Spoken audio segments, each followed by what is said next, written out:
Hello friends, yours most welcome on my channel Biological Fact. Today I am going to discuss a topic. My topic name is life processes in prokaryotic cell. दोस्तों, आज हम आपको prokaryotic cell के जीवन प्रक्रम के बारे में बताने जा रहे हैं। इससे पहले हम आपको आज कहेंगे कि श्रावण मास के पहले सोमवार की आप सभी को बहुत ढेरों बधाई। आइए स्टार्ट करते हैं अपने इस क्लास को। मेरा टॉपिक है life processes in prokaryotic cell. इसी विषय के बारे में आज आप सभी को डिटेल से जानना है। तो आइए देखते हैं। ये सेल बायोलॉजी के अंतर्गत टॉपिक चल रहा है, जिसके अंतर्गत स्ट्रक्चर और सारी चीज़ें हमने इसके पहले बता दी थी।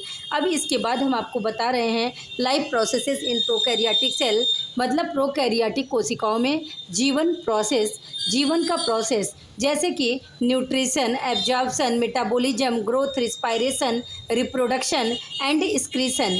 इस प्रकार की प्रक्रियाएं जो होती हैं वो लाइफ प्रोसेसेस के अंतर्गत होती हैं। मीन्स ये जीवन प्रक्रम कहे जाते हैं जो सभी जीवों के दैनिक जीवन में संपन्न होते हैं।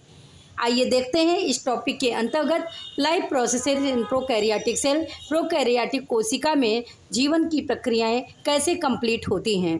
क्योंकि दोस्तों आप जानते हो कि प्रोकैरियोटिक सेल जो होता है वो काफ़ी प्रिमिटिव टाइप का सेल होता है। इसकी साइज़ काफ़ी स्मॉल होती है, इसीलिए ये माइक्रोस्कोपिक भी होते हैं। बिना माइक्रोस्कोप के इन्हें नहीं देखा जा सकता है। तो एक छोटे से जीव में कैसे लाइफ प्रक्रम कंप्लीट होता है, उसी के बारे में आज डिटेल में हम बताने जा रहे हैं। प्रोकैरियोटिक सेल के अंतर्गत बैक्टीरिया और आर्किया के सदस्य आते हैं। आइए देखते हैं life processes in prokaryotic cell. In prokaryotic cell, prokaryotic कोशिका में all life processes occurs within the cytoplasm.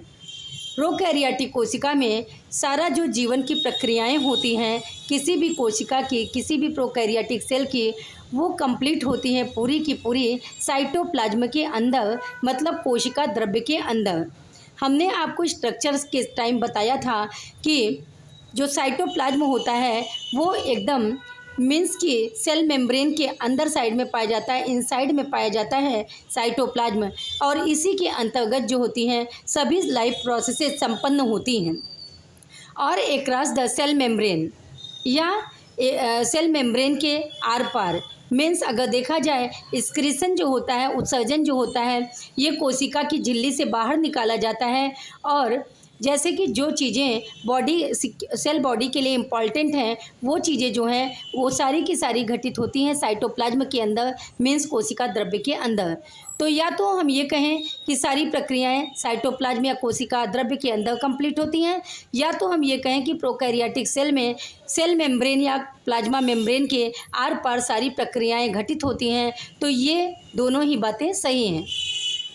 सो आपने जाना कि प्रोकैरियोटिक सेल में जो जीवन की प्रक्रियाएं होती हैं वो या तो साइटोप्लाज्म के अंदर होती हैं ये कहा जाए, या तो कोशिका मेम्ब्रेन या कोशिका झिल्ली के आर पार होती हैं ये कहा जाए।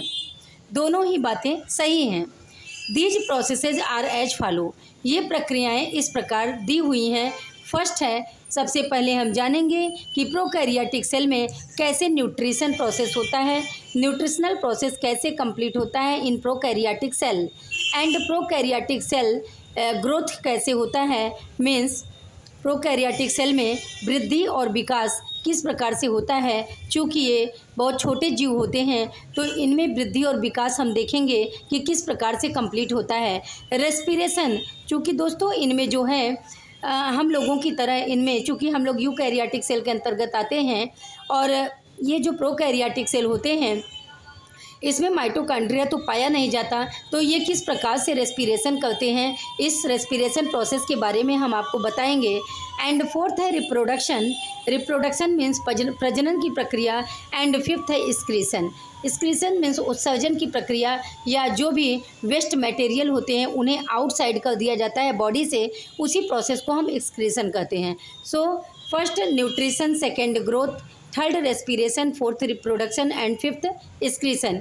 इस प्रकार से 5 स्टेप्स में किसी भी प्रोकैरियोटिक कोशिका की जीवन प्रक्रियाएं संपन्न होती हैं। सबसे पहले हम बात करेंगे न्यूट्रिशन की, कि प्रोकैरियोटिक कोशिका के अंतर्गत न्यूट्रिशन या पोषण कैसे कंप्लीट होता है, कैसे मतलब होता है। The cells absorb food and nutrient.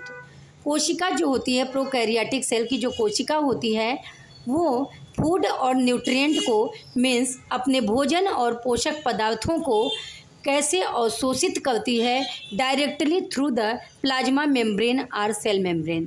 वो डायरेक्ट जो है प्लाज्मा मेम्ब्रेन या सेल मेम्ब्रेन के द्वारा डायरेक्टली फूड और न्यूट्रिएंट को अवशोषित करती है। जैसे कि अगर हम किसी बैक्टीरिया के केस में बात करें तो जो बैक्टीरिया होता है उसमें वो बैक्टीरिया जो होते हैं वो कुछ सड़े गले खाद्य पदार्थों से अपने भोजन को लेते हैं। तो वो कुछ ऐसे बैक्टीरिया होते हैं जो अपने भोजन को और अपने पोषक पदार्थ को मीन्स लिक्विड फॉर्म में उनसे एब्जॉर्ब कर लेते हैं और शोषित कर लेते हैं। और ये क्रिया जो है प्लाज्मा मेम्ब्रेन के द्वारा संपन्न होता है। प्लाज्मा मेम्ब्रेन के अंदर साइटोप्लाज्म पाया जाता है, उसी के अंदर प्लाज्मा मेम्ब्रेन के थ्रू साइटोप्लाज्म में ये सारी घटनाएं होती हैं। मीन्स ये न्यूट्रिशनल प्रोसेस कंप्लीट होता है। So nutrition, the cells absorb food and nutrient directly through the plasma membrane और सेल मेम्ब्रेन। तो इस प्रकार से अपने भोजन को और अपने पोषक पदार्थों को ये कोशिका झिल्ली के द्वारा एब्जॉर्ब करती हैं, मीन्स अवशोषित करती हैं, जैसे हमने आपको बैक्टीरिया के केस में बताया। सेकेंड पॉइंट है मेटाबॉलिज्म एंड ग्रोथ।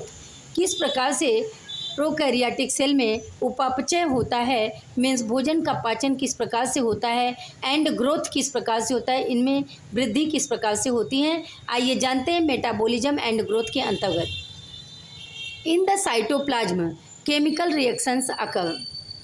साइटोप्लाज्म के अंतर्गत में साइटोप्लाज्म के अंदर केमिकल रिएक्शन होते हैं। कुछ ऐसे केमिकल रिएक्शन होते हैं जिसके कारण ये मॉलिक्यूल्स जो होते हैं, जो भोज्य पदार्थों के मॉलिक्यूल्स होते हैं, वो बनते हैं, बिल्ड होते हैं, एंड इसके बाद ये ब्रेक डाउन होते हैं, मीन्स छोटे छोटे टुकड़ों में अपघटित होते हैं, छोटे छोटे टुकड़ों में ये टूट जाते हैं। इस प्रकार से इसमें मेटाबॉलिज्म का प्रोसेस कंप्लीट होता है। So in the cytoplasm chemical reactions occur to build and break down molecules। इस प्रकार से केमिकल सब्सटेंसेस को ब्रेक किया जाता है, छोटे छोटे खंडों में तोड़ा जाता है और साइटोप्लाज्म में ये सारी क्रियाएं कंप्लीट होती हैं केमिकल रिएक्शंस के थ्रू। और उसके बाद इनके लिए भोज्य पदार्थ का बिल्ड होता है, मीन्स बनता है, और उन मॉलिक्यूल्स का ब्रेक डाउन भी होता है, मीन्स छोटे छोटे खंडों में ये टूट जाते हैं। अब आइए देखते हैं ग्रोथ के अंतर्गत राइबोसोम इसमें पाया जाता है। चूँकि इसमें 70S टाइप राइबोसोम पाया जाता है और इस राइबोसोम का ये कार्य है कि 70S राइबोसोम सिंथेसाइज्ड प्रोटीन, जो 70S राइबोसोम इस सेल बॉडी में पाया जाता है, वो प्रोटीन का संश्लेषण करता है बॉडी को जीवित रखने के लिए या किसी भी प्रोकैरियोटिक सेल को जीवित रहने के लिए, उनकी वृद्धि और विकास के लिए, मीन्स ग्रोथ एंड डेवलपमेंट के लिए ये सारी प्रक्रियाएं राइबोसोम के द्वारा होती हैं। For the cell repair and growth occurs. Means protein संश्लेषण जो है उसमें 70S राइबोसोम जो होता है वो प्रोटीन का संश्लेषण करता है और जो कोशिका को रिपेयर करता है और ग्रोथ इस प्रकार से होता है। मीन्स इस प्रकार से वृद्धि और विकास प्रोकैरियोटिक सेल में होती है। ये आप जान गए होंगे metabolism and growth. Third point आते हैं रिस्पायरेशन। प्रोकैरियोटिक सेल के अंतर्गत रिस्पायरेशन किस प्रकार से होता है। चूँकि दोस्तों इसमें माइटोकॉन्ड्रिया का अभाव होता है, in prokaryotic cell mitochondria absent. Prokaryotic कोशिकाओं में माइटोकॉन्ड्रिया नहीं पाई जाती हैं और हम लोगों में देखेंगे, यूकैरियोटिक केस में देखेंगे तो माइटोकॉन्ड्रिया पाई जाती है, जो कि माइटोकॉन्ड्रिया को पावर हाउस कहते हैं। इसी के द्वारा एनर्जी का मीन्स ओरिजिनेशन होता है। सो रिस्पायरेशन हम प्रोकैरियोटिक सेल की चूँकि बात कर रहे हैं, इसलिए in prokaryotic cell mitochondria absent. Prokaryotic कोशिका के अंदर माइटोकॉन्ड्रिया अनुपस्थित होता है, तब कैसे रिस्पायरेशन होता है इसमें, but on the cell membrane, लेकिन सेल मेम्ब्रेन यानी कोशिका झिल्ली पर आर इनर लेयर, चूँकि ये लेयर जो होता है सेल मेम्ब्रेन या इसे कहें प्लाज्मा मेम्ब्रेन, तो ये जो सेल मेम्ब्रेन या प्लाज्मा मेम्ब्रेन होता है ये उसके सेल वॉल के जस्ट नीचे का स्ट्रक्चर होता है। जो इनर लेयर होता है, सेल मेम्ब्रेन जो होता है वो थर्ड लेयर होता है, इनर लेयर होता है। और ऑल रिस्पायरेटरी प्रोसेस अकर्स, यहाँ पर सारी रिस्पायरेटरी प्रोसेस होती हैं, मीन्स जितनी भी श्वसन प्रक्रियाएं होती हैं वो कोशिका मेम्ब्रेन, सेल मेम्ब्रेन और प्लाज्मा मेम्ब्रेन पर संपन्न होती हैं।